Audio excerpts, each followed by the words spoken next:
Hello, I am Ajit Kumar Jha, CEO and Editor in Chief of Power Pixar.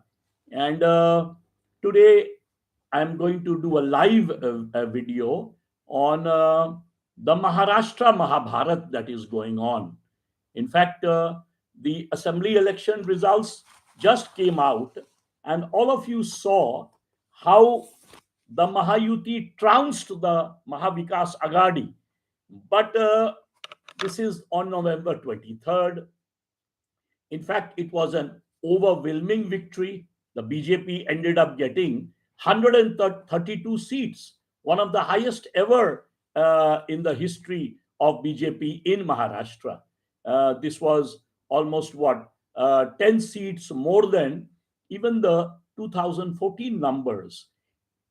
The other allies, Eknath Shinde's Shiv Sena, they ended up getting 57 seats. And Ajit Pawar, the third player in this case is NCP, also ended up getting 41 seats.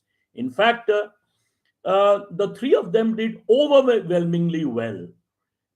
And despite that, everyone should have been happy, right? The idea is that once you are able to sweep the entire state in such a tsunamic victory, um, things should have turned extraordinary. In fact, if you compare the 1980 record of the Congress, when the Congress had its highest seats, to let's say today's seats, you find that the entire state was blue at that time. Of course, that's almost like 44 years ago. And today, the entire state is saffron. A complete change from 1980. So things should have been, they should, given the fact that there is a saffron surge, given the fact that Mahayuti has won the Mahabharat, there should be a lot of euphoria in the air. But the trouble is, a new fight has already begun. The fight over Kaun Banega chief minister. The fight between Devendra Fadnavis of the BJP and Eknath Shinde, who was Eknath Shinde, the Shiv Sena leader, who was the chief minister for the last about a little over 2 years. Remember the drama that had unfolded in between, because initially uh, the Thakres were leading the state in the Mahavikas Agadi, supported by the Congress and Sharad Pawar. In 2019, if you remember, Devendra Fadnavis had become, I think, chief minister for about a week, and then the entire tables had turned, given the fact that Sharad Pawar had come out with this out-of-box solution, and he had made Uddhav Thackeray the chief minister. It was for the first time unnatural allies, the Shiv Sena led by Thackeray and the Congress party and NCP Sharad Pawar had come together. And after that, the entire tables turned around when Shinde rebelled, and there was a big drama again in 2022, and that brought Shinde to power. Now the trouble is that for the last, as I said, more than 2 years, Shinde has been chief minister.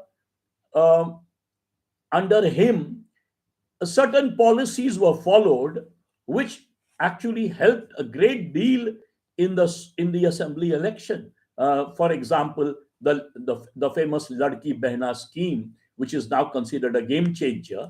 It was a Shinde formula, and he ensured that these poor women, almost 2 crores, ended up getting 4 installments of rupees 1,500. 6,000 rupees were directly these women already got. And then they kind of started a campaign saying, in case the Mahavikas Agadi wins, the Mahavikas Agadi will cancel this program. And that kind of ensured, in a way, them getting 7% more women voters than they had got in 2019. This was a total massive gender gap took place in the election. and the Mahayuti sort of sailed to power. So Eknath Shinde wants to become the chief minister. You saw, despite the fact that he had less numbers, he was basically giving the argument that look at the Bihar model. Look at how Nitish Kumar, despite having less seats than the BJP, has been the chief minister. Nitish Kumar has been the chief minister for almost 20 years. And the fact is that Nitish Kumar JDU has always had less numbers compared to the BJP. But there is an important difference between the Bihar formula and the numbers this time in Maharashtra. And that important difference is that Nitish Kumar's numbers are so large, although he's the third player, that he becomes pivotal. He can switch between from the BJP to the RJD back to the BJP. Uh, in fact, everyone calls him the Paltu Ram. And whichever side he goes, that side ends up forming the government. Unfortunately, Eknath Shinde just doesn't have the numbers. All he has is 57 seats. And the BJP is miles ahead of Eknath Shinde's Shiv Sena and Ajit Pawar's NCP, 132 seats. If they had 13 more seats, this time they could have formed the government on its own. And very cleverly, Ajit Pawar sided with Devendra Fadnavis. So it is BJP 132 plus 41 of Ajit Pawar, and therefore the 57 of Shinde sort of just not enough numbers. So he realized imagine 23rd the election results came out. Until now, the drama is going on. In fact, meetings were held in Mumbai, in Delhi, back to Mumbai. But Shinde kind of did not attend the Mumbai meeting since he realized that A, he's no more the chief minister and chief ministerial candidate. Number two, he insists on getting home. Home ministry is one of the most sort of important ministries in Maharashtra. Home, finance, and urban development. He wants home and urban development. The BJP has, it seems, has indicated that he won't be getting home. Then his argument was that I don't want to be the deputy CM. Let someone else be the deputy CM from the Shiv Sena, either his son or another legislator. But I think the BJP is uncomfortable with that. The BJP wants Eknath Shinde to give a sense of unity of Mahayuti. So he's under pressure. And right now he's back into his village where he's sitting, not talking to the press, not talking to any of the other sort of political leaders. And the feelers he has given that he's sick, he has a bad throat, he cannot talk to the media, he cannot talk to anyone. And remember, this is Shinde, who is actually very accessible. In fact, one of the major difference between Devendra Fadnavis, who was a great chief minister for 5 years when he completed a full term, and by the way, in Maharashtra's turbulent politics, Devendra Fadnavis was one of the exceptions. Only two chief ministers in Maharashtra has completed a full 5 year term. Fadnavis was one of them. His governance record is rather good, but he relied more on bureaucrats at the central leadership of the BJP, but he was not very accessible to the party cadres on the ground. And that was one of the grouses against him. Eknath Shinde is just the opposite. Eknath Shinde comes from a very subaltern background. He started almost as as an auto driver, and he's from Thane, that region of Maharashtra, and basically he comes from a very very sort of subordinate caste background, Maratha, and his style was very different. He would sit an entire day talking to people. In fact, one of the stories about him is that his chai ka bill was so big because the amount of people, it ran into lakhs, because the amount of people would come to meet him, the party cadres, various leaders, people who wanted favors, and he would meet everyone. Unlike Devendra Fadnavis, who was a more sort of, he would plan things, talk to his bureaucrats, keep away from, the lower hoi polloi. So these are two very different personalities. Shinde is very, very ambitious. And to cut the story short, the situation is such today that despite this massive uh, victory of Mahayuti, the BJP is surging in a way, because the BJP is sure to be, Devendra Fadnavis is sure to become the chief minister on 5th of November when he'll swear in. But the question for the Shiv Sena is an existential crisis. The Shiv Sena, remember, is in two parts. Eknath Shinde faction, which right now has 57 seats, and the Thackeray faction, Uddhav Thackeray faction, which was part of the MVA, which has merely about 10 seats right now. So, although it is interesting that the vote percentage difference between the two Shiv Sena is not much, Eknath Shinde faction of the Shiv Sena ended up getting about 12.5% vote. The Uddhav Thackeray faction ended up getting 10% of the vote. But even with 10%, they ended up getting very little seats, whereas the Eknath Shinde faction ended up doing very well with 57 seats.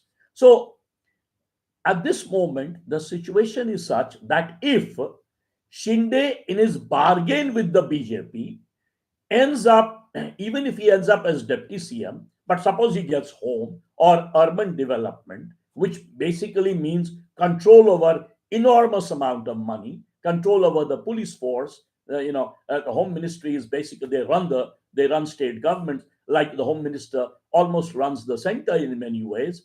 So if he ends up getting that in his bargain, then the future might take a different trajectory, because it is very clear that on the other side, in the Mahavikas Agadi side, Uddhav Thackeray has realized his folly of leaving the Saffron Parivar, because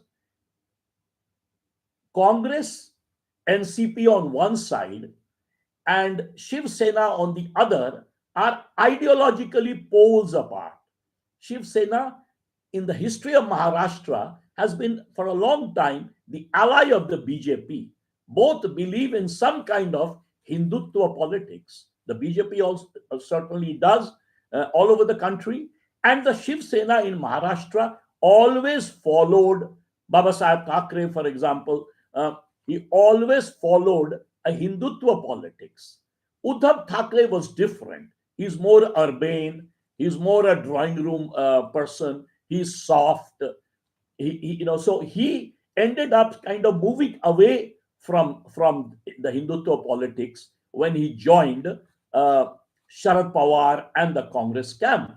And of course, he ended up becoming the chief minister for the first almost more than 2 years. But the Sena, the Shiv Sena, the Shiv Sainiks, uh, his cadre, they were uncomfortable with this move, because what happens, that the entire sociological composition changes. The Shiv Sena used to basically get Hindu votes. They never in the past ever got massive Muslim votes, or even Dalit votes, or other kind of votes other than the Marathi votes. Of course, they ended up getting some of the OBC votes, but largely it was a party of the Marathas, and very Hindutva politics, very Shivaji, was their basically big symbol. Of course, Shivaji is the big symbol of everyone in Maharashtra. But the point I'm trying to make is ideologically the Shiv Sena is very similar to the BJP.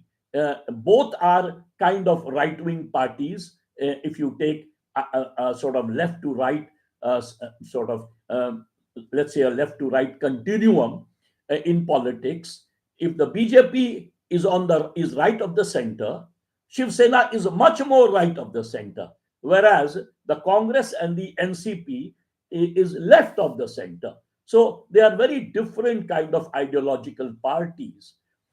So at this moment, the situation is such that if Shinde ends up getting his bargain, then Uddhav Thackeray, at least his at least his MLAs, his cadre might shift to more towards Shinde. We are not talking at this moment about a unity of the two Shiv Sena, but in the future it might take that direction. Shiv Sena might end up strengthening itself by bringing both the factions together. But if Shinde doesn't end up getting his bargain, if he loses out in the bargain to the BJP, which is more likely given the fact that the BJP has 132 seats, and frankly speaking, they don't need Shinde to form the government. Ajit Pawar of the NCP, with his 41 MLAs, has already supported the BJP. So the BJP doesn't need uh, Shinde. However, the BJP will try to keep Shinde on their side and make certain compromises. Why? Because the BJP is very clever. It doesn't want the two Shiv Senas to come together in the future and become a very strong rival of the BJP in the so-called Hindutva, Hindutva world. They want to be the hegemon of the Hindutva world. So therefore, they will try and accommodate Shinde, but yet in the bargain, given the numbers, they will end up winning. So in the short term, it seems that uh, basically the war is the war between the Shiv Sena and the BJP. The BJP has won. Of course, things will depend on how in the future, in the next 5 years, things unfold. But remember what we are talking about right now. Shiv Sena and BJP kind of clashing over Eknath Shinde versus Devendra Fadnavis. But 1 week ago, all these three fought that Mahabharat battle with the Mahavikas Agadi, and what a unity was displayed. Remember those slogans that they used, other than the Ladki Behna scheme, which kind of helped them a great deal. The entire fight was, uh, remember that Yogi Adityanath slogan, batenge to katenge. Remember Prime Minister Modi kind of giving a slightly softer and a more inclusive slogan of ek hai to safe hai.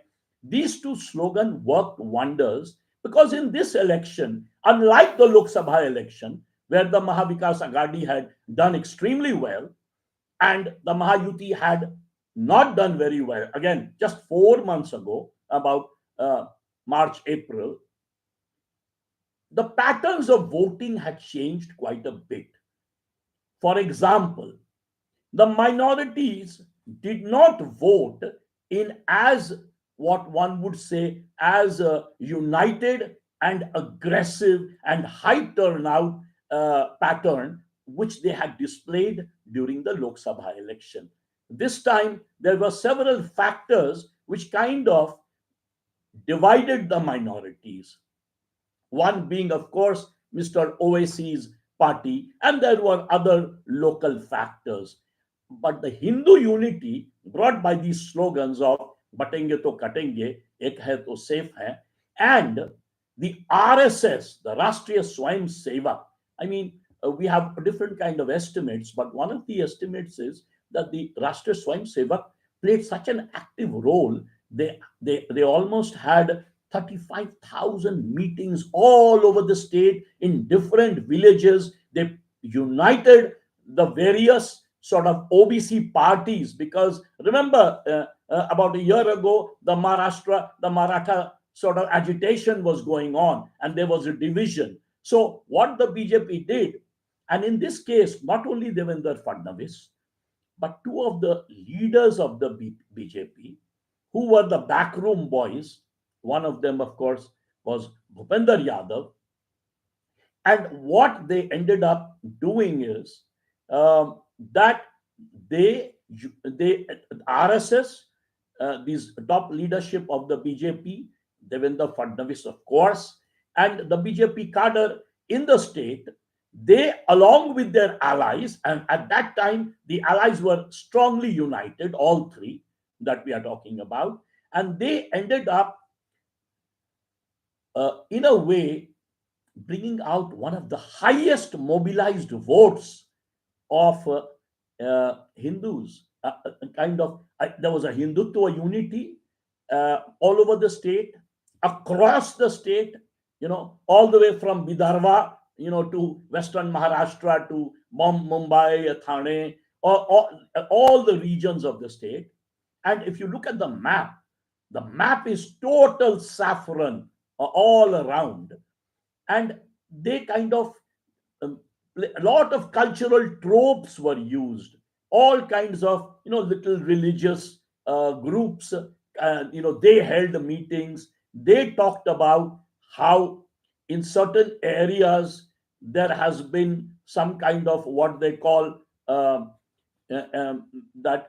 there was trouble, there was threat to the Hindutva unity, and that was used to kind of, in a way, campaign at the polling booth level, and that worked wonders in this election.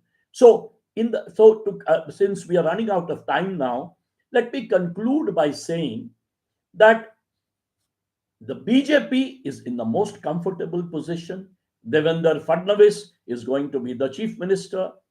In fact, he has been 5 years chief minister. After that, he has been a leader of the opposition, remember, and he has, for almost 2.5 years, when Uddhav Thackeray was the chief minister, and he has been a deputy CM under Shinde. In fact, Devendra Fadnavis showed enormous amount of tolerance, because after becoming from CM, he still stayed as a deputy. He accepted the deputy CM position despite the fact that it was beneath him. He had been CM in the past.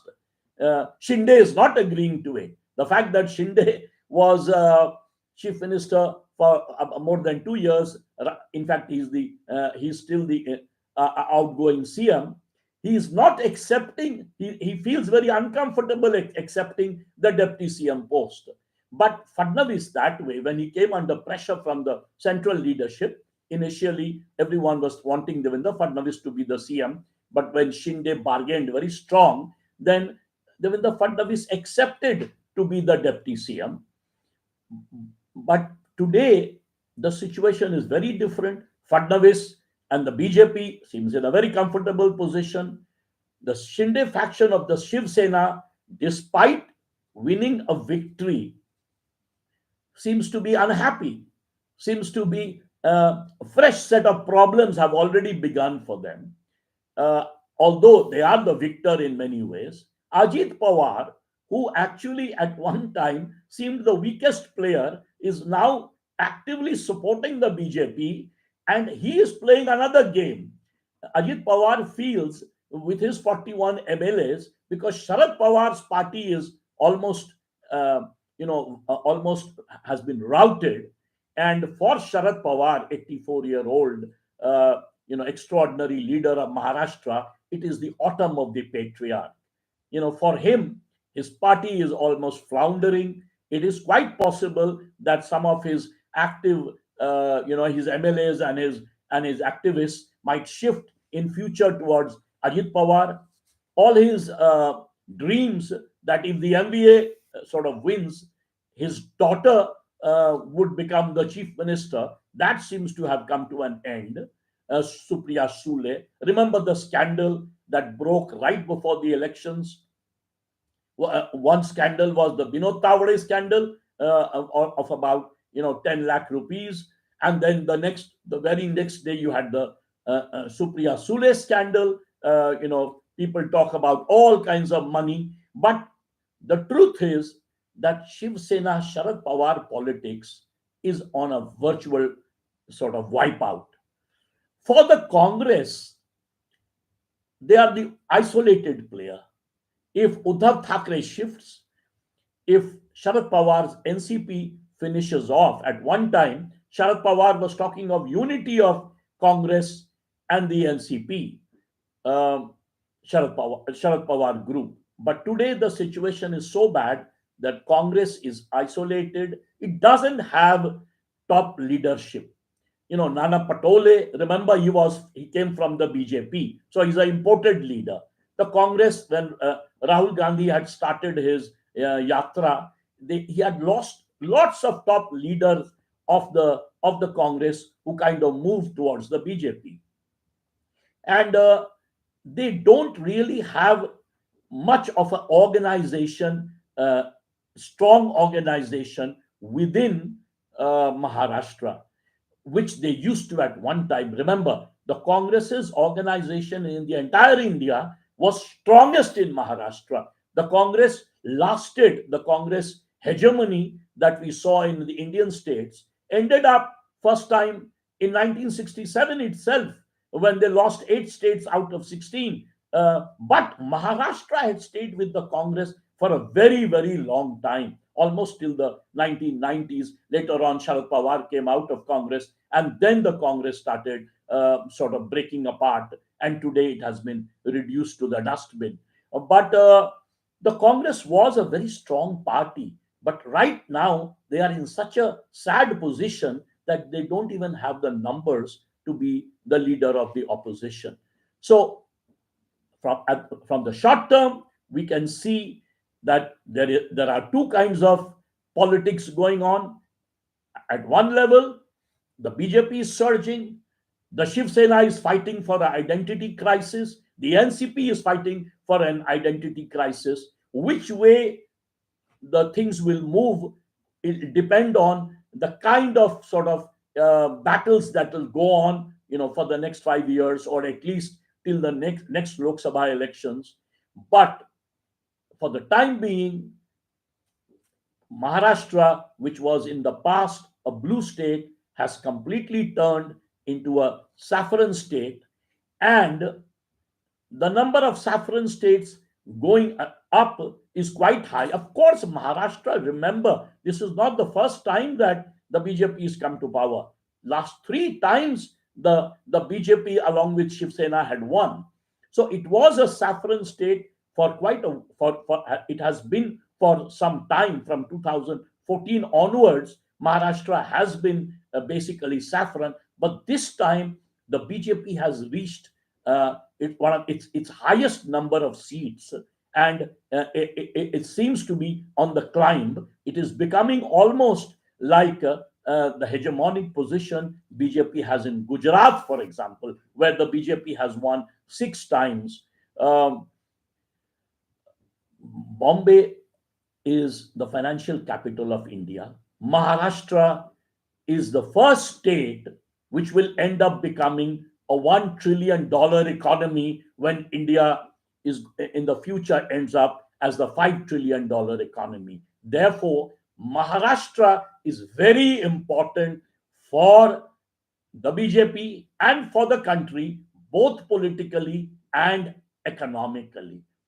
So, how the BJP ends up transforming the state, if they can, with rapid development, because Maharashtra had serious crisis in the last 5 years. The farmers' crisis being one of the largest. There was a Maratha agitation going on for very long.